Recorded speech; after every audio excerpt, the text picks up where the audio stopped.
Hey everyone, I'm Tyler Metcalf, and I watch the film so you don't have to. On this video, we're going to take a look at the belle of the ball, the crown jewel of the 2025 NBA Draft, Cooper Flagg. Now, I know this sounds hyperbolic, and I promise it's not meant to, but since I have been scouting, Cooper Flagg is the best college prospect I have ever scouted. He is the best college prospect since Anthony Davis, and his BPM of 15.0 is the third highest among any freshman besides Anthony Davis and Zion Williamson. Now I know the immediate reaction goes to Zion, and for some people he was a better prospect, but Zion still had a lot of questions coming out of Duke in terms of health and shooting and defense. With Cooper, the production in college was there, the translation is there, and the questions are really minimal. So we're going to dive into his playmaking, his shooting, his scoring, his defense, everything that makes him one of the most exciting prospects coming out of college in years. Welcome to film school. Let's dive in.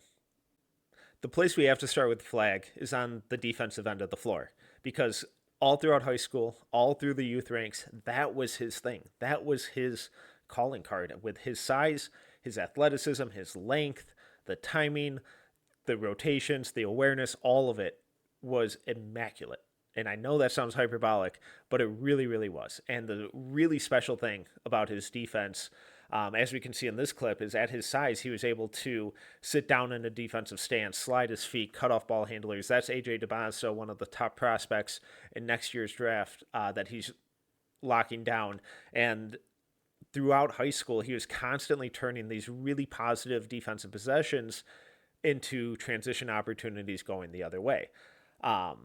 And this year at Duke, we saw a little less of that defensive dominance, which is to be expected when you scale up in competition and ability. But while his defense may have been a letdown, it was still B plus, A minus at worst.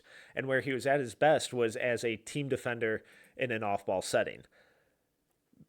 A lot of the struggles, though, early on came with his undisciplined nature in that being over excited and being really easy to get off the to get him to bite on shot fakes and jumpers.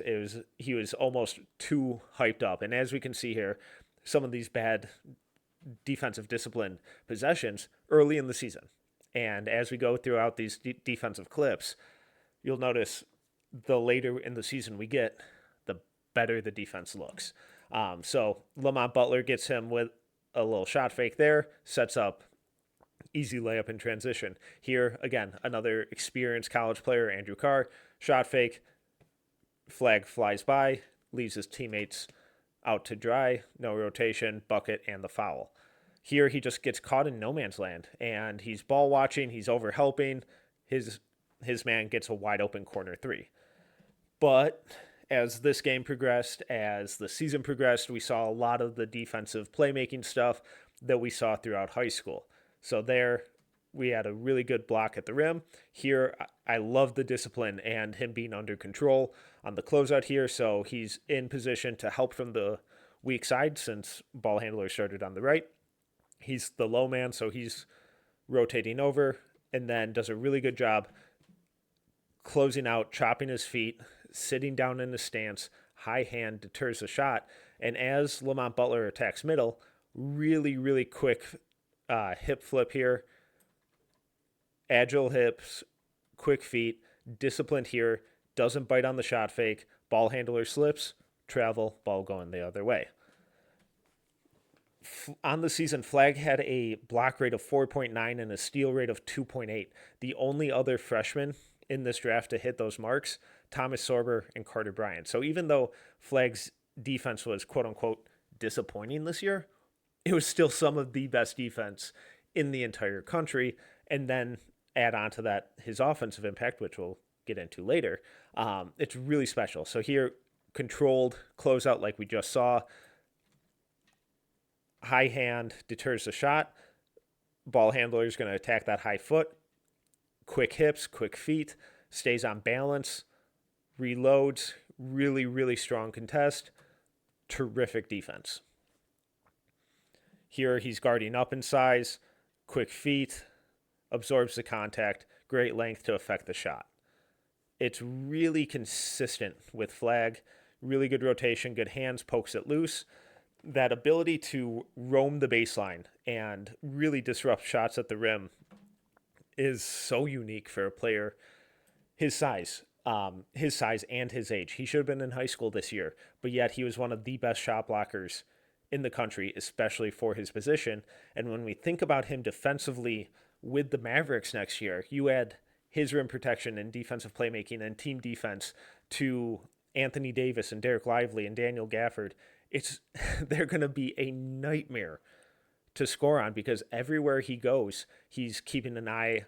I love the recognition here. So sorry to pause that a little early, but watch how active his eyes are here. So peeks over the shoulder, back to the ball, over his shoulder, back to the ball, keeping exact perfect distance between the ball, his man, and then once he peeks over his shoulder here, again, once he recognizes that his man is fully just relocating to the opposite wing, he looks back over, sees that the ball handler has the drive here, which is going to cause the rotation for Malawach, which is going to cause the rotation down to the big, and he knows that the skip pass, the next read for the ball handler, is going out to this corner shooter. So that's immediately where he relocates out to.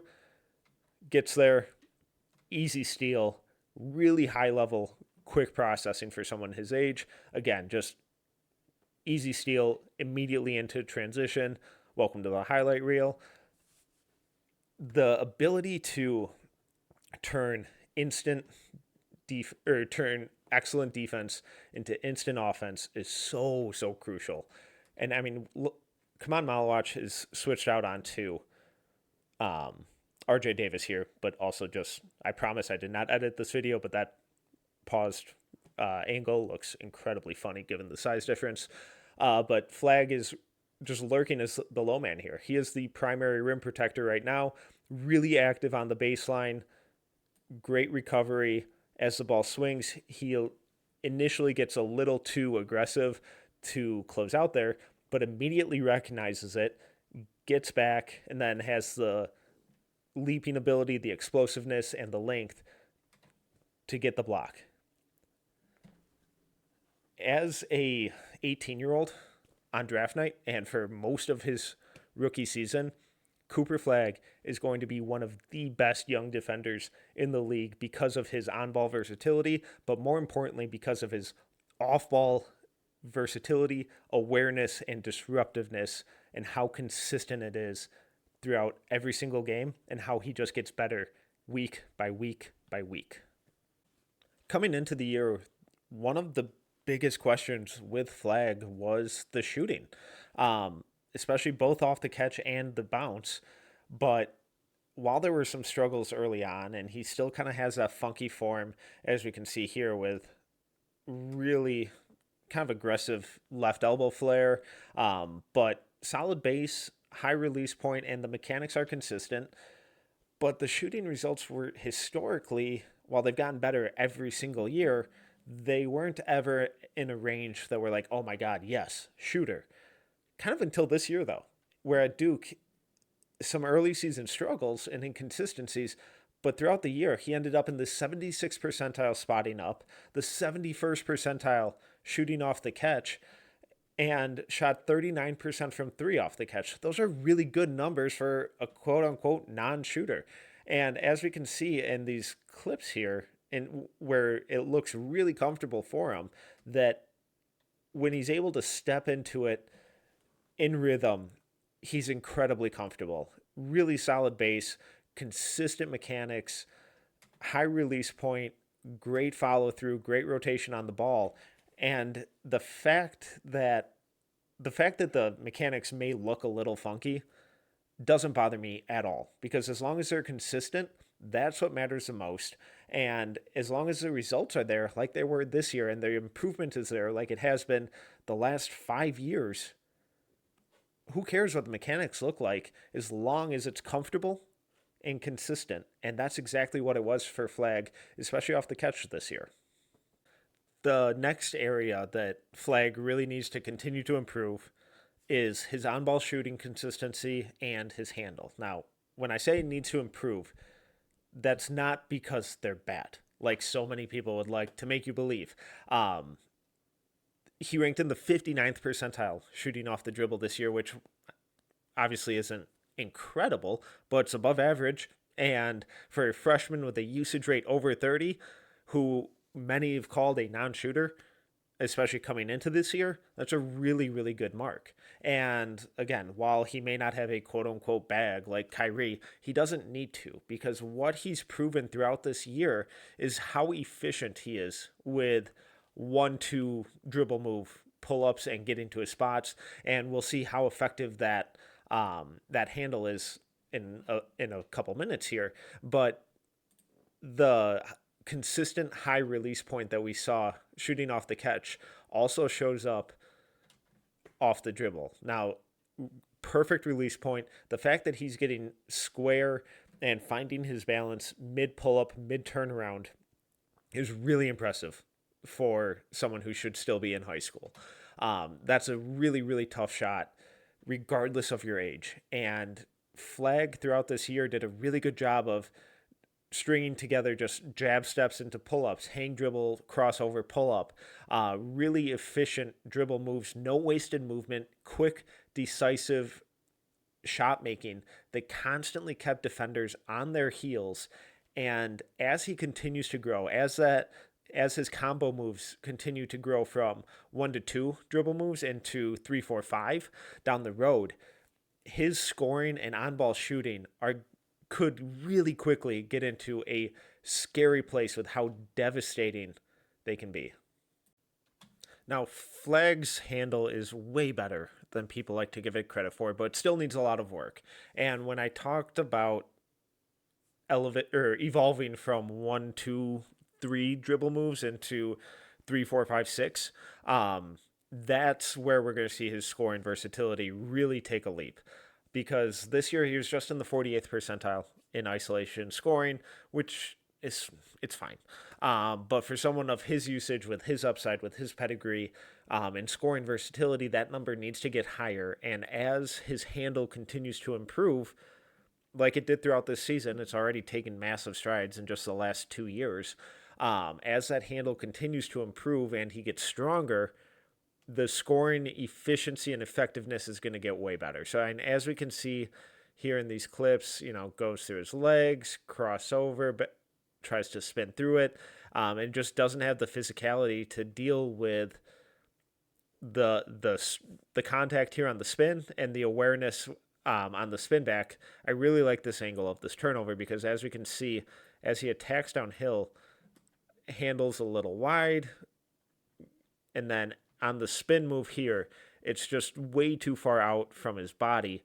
As you can see here, spins back, long arms, it's going to happen, but it's a little too loose on the spin, and combined with the physicality, it just disrupts him and allows Otega Owe to just pounce on that immediately. And as we've seen throughout these playoffs with the Pacers and the Thunder, opportunistic defenders are going to feast on lazy dribble moves like that from Cooper Flagg.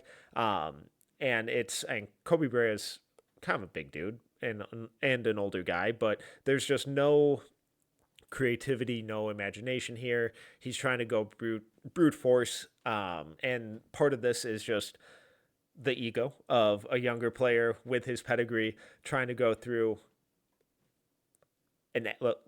let's go with an average defender, and Brea walls him up and strips him.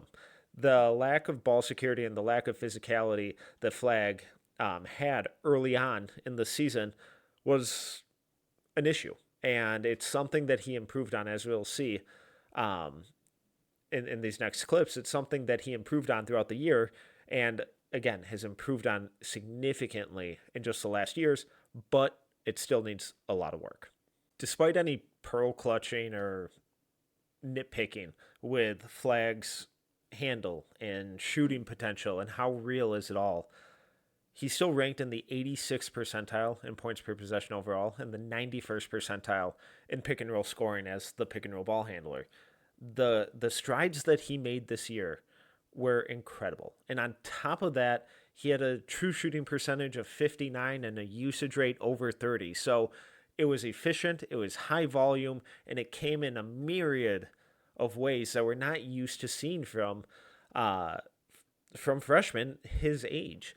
And what I love so much about it is that he's not just a transition merchant or just exclusively lived at the free throw line or was just a knockdown spot up shooter. We saw him score legitimately in all three levels and just effortless straight line drive, gets his defenders on his hip here. Once he gets his defender on his hip and the defender's hip square to the baseline, Flagg has the total advantage here and shows off his strength, shrugs him off, and then does a really nice job of, as he goes up, readjusting and finishing with his left hand instead of his right. The defender's anticipating that right hand finish, which he's in position to block, but Flagg shows off a little bit of craft and creativity, switching that over to his left hand, finishing through the contact. As he gets stronger, stuff like that is only going to get more prevalent. Here, high pick and roll, a little hang dribble, bully ball, goes through the contact, help rotation is late, shows off his scoring touch, over the shot blocker, high off the glass, drops it in for an easy layup. Again, now we're putting him in motion, running off a screen, setting up a high pick and roll, gets a mismatch, efficient move here, doesn't get a bucket, but instead of dancing with it too much and trying to get too cute and be inefficient and dribble the air out of the ball, we see Flagg, when he's really decisive and really efficient with his dribble movements, how effective he is. A little hang dribble in and out, attacks right, defender cuts him off, immediately spins back to his left, splits the defense, really good secure of the ball here, through traffic, swipe down, gets hacked. Now he's got a foul. Now we're seeing him as the roller. And this is the type of versatility that will eventually, especially once he gets stronger, allow him to play some of that four alongside, whether it's Derek Lively or Anthony Davis, along with some small forward as well. So little screen here, good screen, opens up into the middle of the floor, does a really good job of holding off Jackson Robinson here and establishing position early and outside the paint. I believe he ranked in the 88th percentile in post-up scoring because he grew up as kind of a power forward, and he's really good at utilizing these mismatches and establishing this post position. High hand, ton of space back here for the entry pass to be made over the defender who's fronting him. Great strength, holding him off, not letting him recover. Easy entry pass. Would have liked to see him, be fed to the rim a little more, but the entry pass allows the defender to get back rim side. Flagg does a really good job here of setting up the defender. He knows that Robinson's going to be leaning into him right here. So once that contact comes, he immediately spins off it. Help rotation is late. Easy bucket. The ways that Flagg can score, both on and off ball, they make him incredibly malleable. They give him an insane upside as a scorer and allow him to fit into basically any rotation that you can possibly think of. To wrap up, I want to take a look and really dive into my favorite part of Flagg's game, his passing. This is the real exciting upside in my eyes with Flagg because he is so good as a passer. When we look at his points per possession with passes included, he ranked in the 93rd percentile. When you look at him as the pick and roll ball handler with passes included, he ranked in the 90th percentile. When we look at freshmen who were drafted with a usage rate over 30, an assist rate over 25, and a turnover rate under 15, it's him. That's it. The list is him. So what those numbers tell us is volume, really high volume, incredible efficiency, and really smart decision making. As we can see throughout these clips, Flagg has a bit of flair to his playmaking, but he also plays simple. He takes what the defense gives him.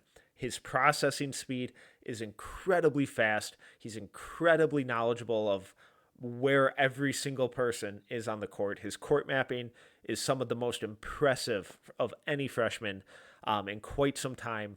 And when you pair that with his defensive playmaking and how he can get out in transition and his shooting and scoring versatility, now you factor in how that will draw defenders, and he can be used in an on or off ball role. And now he's also creating for teammates. It really opens up the door to him filling whatever need, whatever role his team requires from him, because these are really high level reads throughout. It's a lot of simple stuff. So just quick, decisive attack baseline, attack the closeout, got rid of one defender, drew the second, and now we're kicking back out. He knows that as he attacks downhill here, his eyes are up, can't really get it to Malawach here. He knows he just vacated this space. His defender's on his back, help defenders over. He could try and skip it over to Knipple, but high hands, tough. Kicks it out to the top of the key. 5 might pick that off, might get deflected by the big, so he just goes back to where it came from. All 5 defenders below the free throw line, wide open 3. Ball swings to him in the corner again, shot fake. That's where the shooting importance comes in, because as the shot continues to develop, these long closeouts, defenders have to make them. Shot fake gets the defender in the air, attack space. Now help defender rotating down, 2 defenders rotating over, and one's out of the play. Instead of trying to force it to Malawach, just makes a simple play, kicks it to Proctor at the top of the key, wide open 3. Doesn't fall, but right decision. He can also be used as a zone buster. Finds his way into the middle of the floor here, catches on the elbow, immediately turns, attacks downhill, spins back. We've seen throughout this video him make these tough pull or mid-range turnarounds, so the help defender has to step up, but Flagg is unselfish, immediately recognizes it. He knows both defenders are right here, which means his teammate's wide open, shifts the release angle, sets up the easy look. Now we're off ball situation, little crossover, shows off the ball handling a little bit off the screen, crossover to the right, gets the defender leaning, hang dribble, cross back over to the left, gets him reaching, attacks that high foot, attacks against his momentum, and now that he has that driving lane, help defender has to come.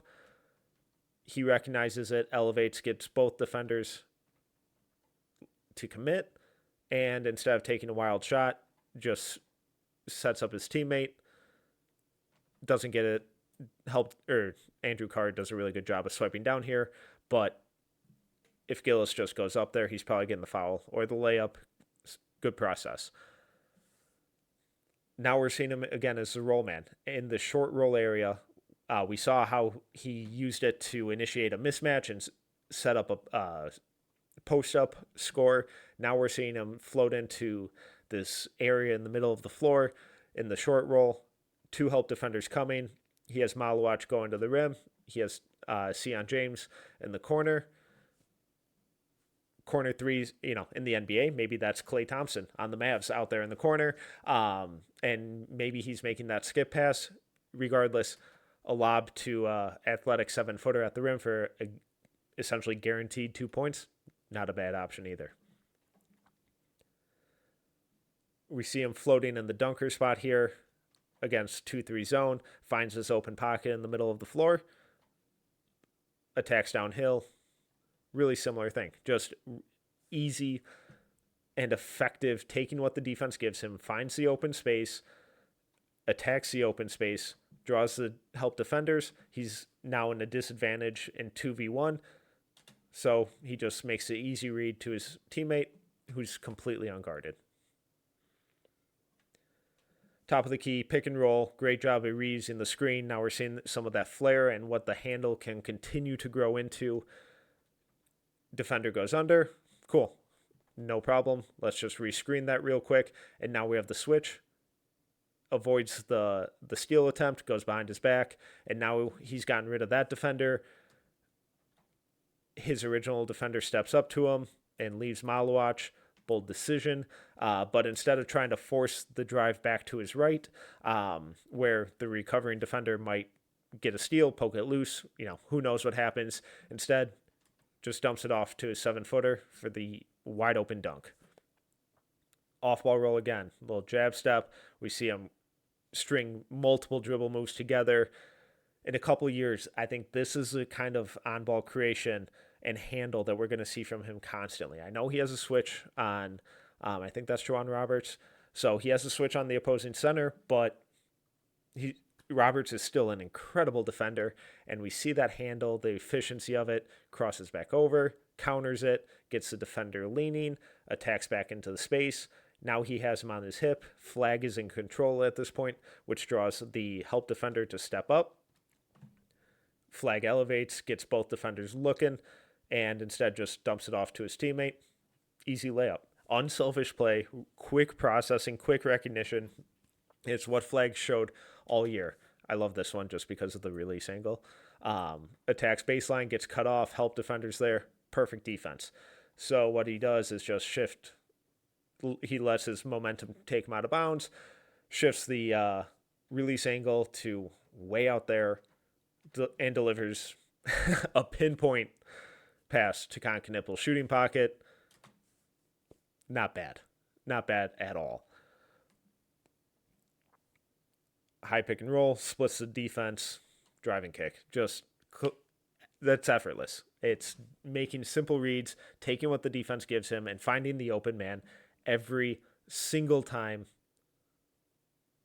Playing with Cooper Flagg is going to be a joy for off-ball shooters, for rim runners, and he's going to a spot that has quite a few of those already, and the fact that he's going to be an immediate boon to their team's playmaking is pretty special for a 6'8", 6'9" wing who should be going into his freshman year of college.